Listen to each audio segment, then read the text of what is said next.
Bye.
पुंडरीकाय दातो मुनीन्द्रे समागत्य तिष्ठन्तमानन्दकन्दं परब्रह्मलिङ्गं भजे पाण्डुरङ्गं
समाधेस्तमूर्ते भजे ज्ञानदेवम् आता नमो श्री पांडुरंगा यावे तुवा कथेच्या प्रसंगा निर्सोनी माझ्या भवबंधा करी कृपा मजवरी आता नमो रंग भूमिका कीर्तनी उभे होती लोका टाळ मृदंग श्रोते देखा तया माझे दंडवत गुरुर्ब्रह्मा गुरुर्विष्णू गुरुर्देव महेश्वरा गुरु साक्षात परब्रह्म तस्मै श्री गुरुवे नमः.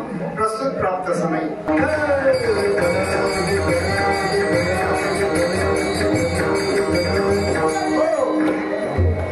म्हणून जगद्गुरु तुकोबार आहे या अभंगातल्या सेवेसाठी घेतलेला अभंग.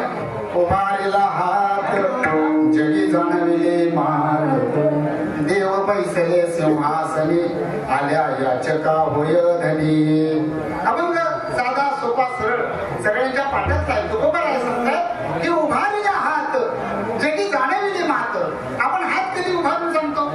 एखाद्याला काही सांगायचं असलं की हात हो जरा थांबा जरा ऐका आपण म्हणतो ना असं, म्हणजे हात उभारून सांगतो. एखादी सभा असली, एखादी मिटिंग असली, किंवा पूर्वीच्या काळी राजे रजवाडे मोठमोठे आरोग्य हात नाही का, तर त्यावेळी हात उभारून सांगण्याची पद्धत होती. मला माहित नाही, आपल्या या ठिकाणून आमचे खेडेकर महाराज पंढरपूरला जातात, आणखी कोणी जर जात असते तर आळंदी ते पंढरपूर हा सोहळा आहे. आपल्या सगळ्यांनी टीव्हीवर आपण पाहिलेला असेल. आषाढी वारी, मनाला आनंद. आणि ही आषाढी वारी 29 तारखेला उद्याच्या निघेल. 29 तारखेला प्रस्थान आहे जूनच्या. आणि त्या वारीमध्ये लाखोचा समाज चालतो महाराज. थोडा नाही, 5-5, 6-6 लाखाचा समाज असतो. आणि हा समाज ज्या वेळेला रस्त्याने चालत असतो त्यावेळेला आळंदी हे पहिले स्टॉप आहे. आळंदी सोडलं का दुसरा स्टॉप आहे पुणे, तिसरा आहे सासवड, चौथा आहे जेजुरी, पाचवा आहे वाला, सहावा आहे लोणंद, सातवा आहे तरडगाव, आठवा आहे फलटण, नववा आहे परडगाव, 10वा आहे वेळापूर, 12वा आहे नातेपुते, 13वा आहे माळशिरस आणि 14वा आहे वाखरी आणि शेवटचा आहे पंढरपूर.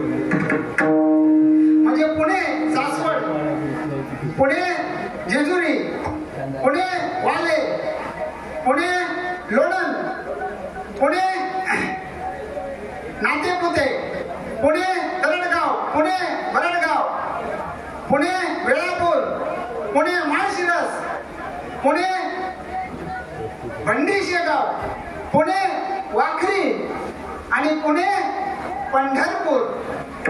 आणि आता पुढं फुल स्टॉप. याच्या पुढं काही नाही. म्हणजे थांबायचंय, कुठेतरी आपल्याला थांबायचंय. तसंच माणसाच्या जीवनात सुद्धा माणसाला कुठेतरी थांबायचंय. आजच्या हयात पिढीने हे जे काम केले ना, हे अतिशय स्तुत्य काम आहे. नाहीतर माणसाच्या देहात आहे तरी काय नाही का.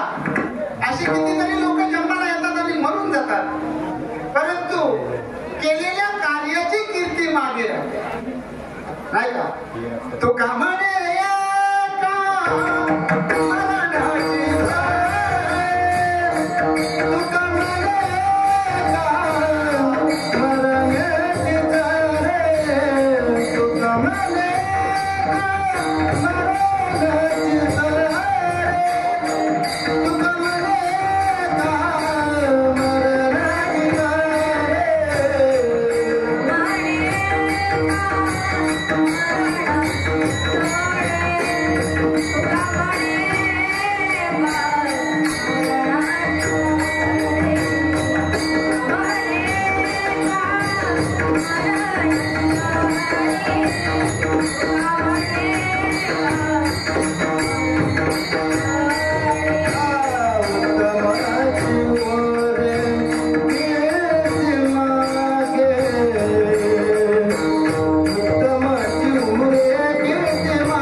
सुरत म्हणजे हे गुजरात मधलं बडोदा, अहमदाबाद ही शहर नाही.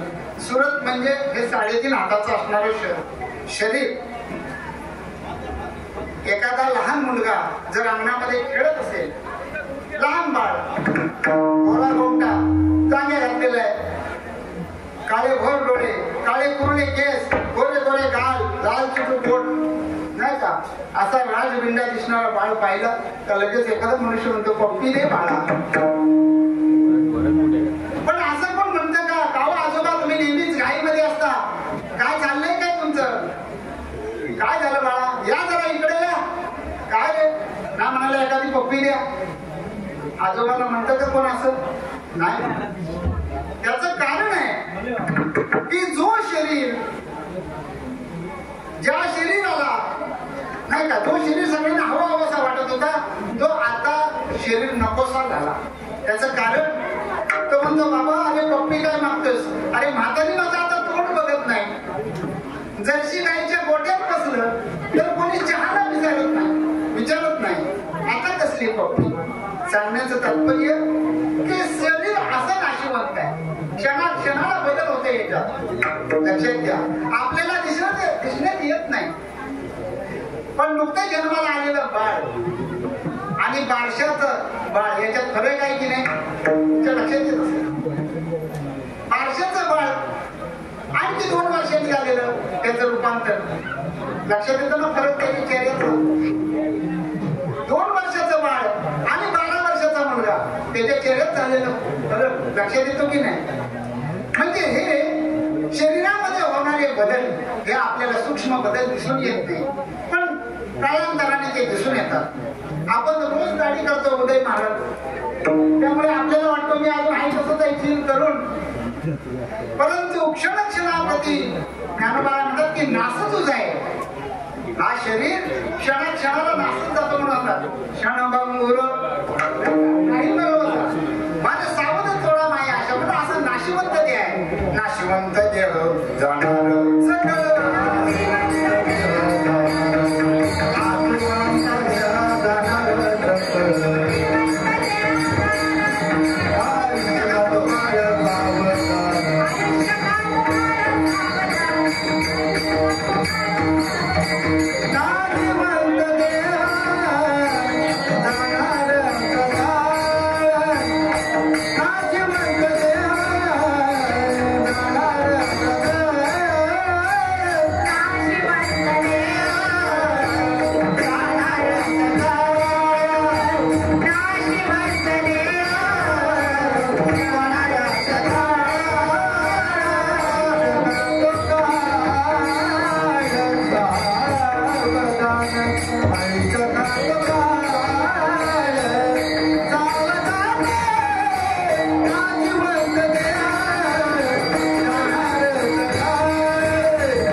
या मंडळाची या ग्रामस्थांची कीर्ती अबाधित राहणार आहे. बाबांनो आले का लक्षात.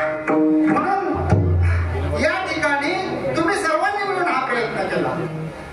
भगवान गोपाळ कृष्णाने गोवर्धन पर्वत उचलला, एकटा उचलू शकत होता पण नाही, सगळ्यांना बोलवलं. अरे मेंढ्या वाकड्या सुदाम्या बोबड्या अरे मधुमंगल या साऱ्या जणांनी काठ्या लावा. त्यांनी काठ्या लावल्या, भगवान कृष्णाने करंगळी लावली, गोवर्धन पर्वत उचलला. आणि तसाच हा या देवळाचा या मंदिराचं काम आपण सगळ्यांनी सोबत घेऊन आणि हा गोवर्धन पर्वत आपण उचललेला आहे. आणि म्हणून तुम्हाला सगळ्यांना धन्यवाद आहे या कामाची. आणि म्हणून ही कीर्ती जी आहे ती तुमची कीर्ती अबाधित राहील. म्हणून बरोबर आहे हे अभंगात सांगताय की या जगामध्ये फक्त कीर्ती राहते, बाकी काही राहत नाही. किरत तो जाती रही, किरत सुरत तो जाती रही, किरत कब होऊन जाय. आणि म्हणून अशा तऱ्हेनं उभारीला हात, माणूस हात कधी उभारतो ज्या वेळेला एखाद्या वेळेला एखादी आनंदाची गोष्ट घडते किंवा एखादी दुःखाची गोष्ट घडते, अशा वेळेला माणूस हात उभारतो. लक्षात घ्या, उभारीला हात. बघा त्याला चालता चालता जर अचानक समोर साप आला, काय करतो आपण? अरे बापरे साप, हात उचलतो. किंवा रस्ता क्रॉस करतोय, रस्ता क्रॉस करत असताना अचानक पुढे ट्रक आला आणि डंपर आला, लक्ष नाही, उभा राहिला पुढे, बाप रे, बापच आठवतो त्या ठिकाणी. आले तर लक्षात? हात उंच करतो, बाप रे आता गेलो असतो पण वाचलो. बघा छोटं मोठं संकट आलं ना तर आईची आठवण येते, मोठं संकट आलं ना तर बापाची आठवण येते. चालता चालता रस्त्याने पायात काटा पोचला, आई ग, पण रस्त्यात डंपर समोर आला, बाप रे, बापाची आठवण येते. लक्षात घ्या. म्हणजे आपल्या घरामध्ये आपली मुलं नाही का, मुलं बाळा आपली सगळी एका कुटुंबातली आई वडिलांवर प्रेम करतात सगळे, पण आता बरेचसे आपल्याला माहिती आहे बरेचशा आई वडिलांना वृद्धाश्रमात पाठवतात अशी मुलं. लक्षात घ्या. ज्या आई वडिलांनी आपल्यासाठी कष्ट केले, रक्ताचं पाणी केलं, रक्त आटवलं, घाम गाळला, ते आई वडिलांची किंमत मुलांना राहत नाही. तुला नाही काही कळतच नाही असे सहज बोलून जातात. बाबा तुम्हाला काही कळत नाही, आता तुम्ही जरा शांत बसा, असे सहज बोलून जातात. परंतु आणि आईचं प्रेम असतं हे दिसतं सगळ्या जगाला, बापाचं प्रेम मात्र कधी दिसत नाही. बघा तुम्ही, आईचं प्रेम, आई काय रडून टाकून काय, आईचं प्रेम सगळ्या जगाला दिसतं, बापाचं प्रेम कधी दिसत नाही. एका ठिकाणी आईचं वर्णन आपण सगळ्यांनी ऐकलेलं, लेकराचे हित वाहे माऊलीचे चित्त, संत महात्म्यांनी केले. आईची कळवळायची जाती, कधी लाभाविना प्रीती, अशी असते आई असते. पण बाप सुद्धा तितकाच महत्वाचा आहे. लक्षात घ्या. आई एक दिवसाच्या चुलीची चिंता करत असते, एक दिवसाच्या पोटाची, पण बाप महिन्याची, महिनाभराची तजवीज करत असतो. म्हणून एका ठिकाणी वर्णन केलेलं आहे. आपल्या घरामध्ये आईला सगळ्यात कोण आवडतं, मुलगा की मुलगी? हो खरं सांगा तुम्ही, आईला कोण आवडतं? मुलगा आवडतो की मुलगी आवडते? मुलगा आवडतो. आणि बापाला कोण आवडतो? मुलगी आवडते. बघा सगळ्यांना हे पटतं का आवडतं मुलगी? बाप दिवसभर काम करून, कष्ट करून, मोलमजुरी करून, कुठेही असेल, तो जेव्हा घरात येतो ना त्यावेळेस त्याची वाट कोण बघत असतो? घराची मुलगी वाट पाहत असते. पप्पा अजून कामावरून आले नाही, अजून कामावरून आले नाही, दारामध्ये उभी असते. कोण? मुलगी असते. मुलगा असतो का कधी? त्याला फिकीरच नाही बापाची, नाही का? आणि बापाने आणलेली 2 चॉकलेट असते सध्या खिशामध्ये, तो बाप आणतो आणि मुलीच्या हातात देतो, बाई हे तुला चॉकलेट घे. ती मुलगी काय करते, त्याच्यातलं एक चॉकलेट बापाच्या तोंडात भरवते, एक चॉकलेट अर्ध आईला देते आणि अर्ध आपण खातो. मुलगा कधी हे करेल का? केलं का कुठल्या मुलाने? म्हणून बापाचंही प्रेम तेवढंच आहे. लक्षात घ्या. एखादा मुलगा जर रात्री कुठे बाहेर अपरात्री गेला तर बापाला रात्री झोप लागत नाही. रात्री 10 ते 10:30 झाले की बापाला असं वाटतं की एक मिनिट म्हणजे युगासारखा वाटतो. त्याला इतकी चिंता वाटते की माझा मुलगा अजून घरामध्ये आला नाही. चिंता वाटते बापाला, काय करू? परंतु 10, 10:30, 11च्या नंतर त्याची एकदा का पायथन चपलेचा आवाज त्याने दरवाज्यात घेतला की त्या बापाला इतका आनंद होतो की एखाद्या मोठ्या राजाला आनंद व्हावा अशा पद्धतीचा आणि बाप असतो. पण त्याचं प्रेम दिसत एका ठिकाणी वर्णन करताना असं केलेलं आहे, मला कसं तरी होत या बाप लोकांचा बघताना, माझा हुंदका दाटतो या गोष्ट बापाची सांगताना. बाप कष्टाचा काबाडी उसमळ्यात राबतो या, बाप कष्टाचा काबाडी उसमळ्यात राबतो या. भाकर पोरांना ठेवली कांड उसाच चाकतो या. आली जत्रा गावाची बाप सुंदरी जायाचा, आली जत्रा गावाची बाप मंडणगडला जायाचा उदार पादार कापड पोरांना आणायचा चूल पेटत नव्हती दिस दिवस घराला चूल पेटत नव्हती दिस दिवस घराला पायी भर दाण्यासाठी बाप गावात फिरला खरंय की नाही पायी भर दाण्यासाठी बाप गावात फिरला बाप मनात धुरायचा आमचं दुखल खूपलं बाप पाटकोळी घालून आम्हा डॉक्टर दावायचा बाप मनात झुरायचा लग्न लेकीच करीन डांगर ढोंग्या हुंड्यासाठी शेतमळ्याला बेकीन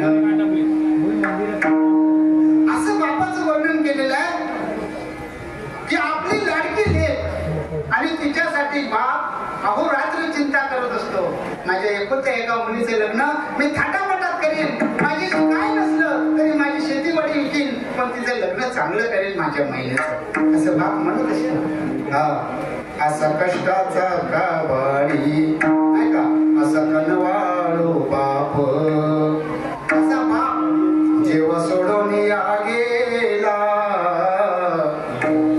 तो बाप जेव्हा सोडून जातो ना तेव्हा बापाची म्हणणी उडली असा कनवाळू बाप जेव्हा सोडून या गेला वागळे कवीचा जीव असा वनवासी झाला बघा ज्या वेळेला बाप सोडून जातो आणि बापाचा पार्थिव बापाचा मृतदेह आणि अंगणामध्ये असतो कोणी रडत नाही ना लेक रडत ना मुलगा रडत ना सून रडत ना बायको रडत सगळा गोत वाट पाहत असतो अहो त्यांची अजून मुलगी आली नाही त्यांची अजून मुलगी आली नाही आणि ज्या वेळेला सगळा गोत जमलेला आहे आणि ज्या वेळेला मुलीची गाडी येते किंवा मुलगी येते ना तेव्हा भरलेलं अंगण असतं आणि त्या मुलगीने लांबूनच पाहते आणि जे आंबट फोडत येते ना तिला मुलगी असं म्हणतात तिला लेक असं म्हणतात आणि ती बाप त्या आपल्या बापासाठी रडते ते माय लेकराचं प्रेम आहे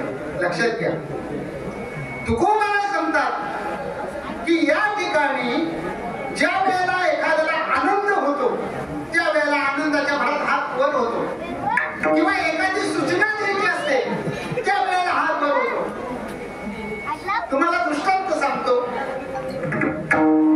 आषाढी वारी माऊली ज्ञानोबारायांची आळंदीतून निघते 5 ते 6 लाखाचा सभा रस्त्याने चालत असतो भजन दिंडी गात गात रस्त्याने चालत असतो गात जा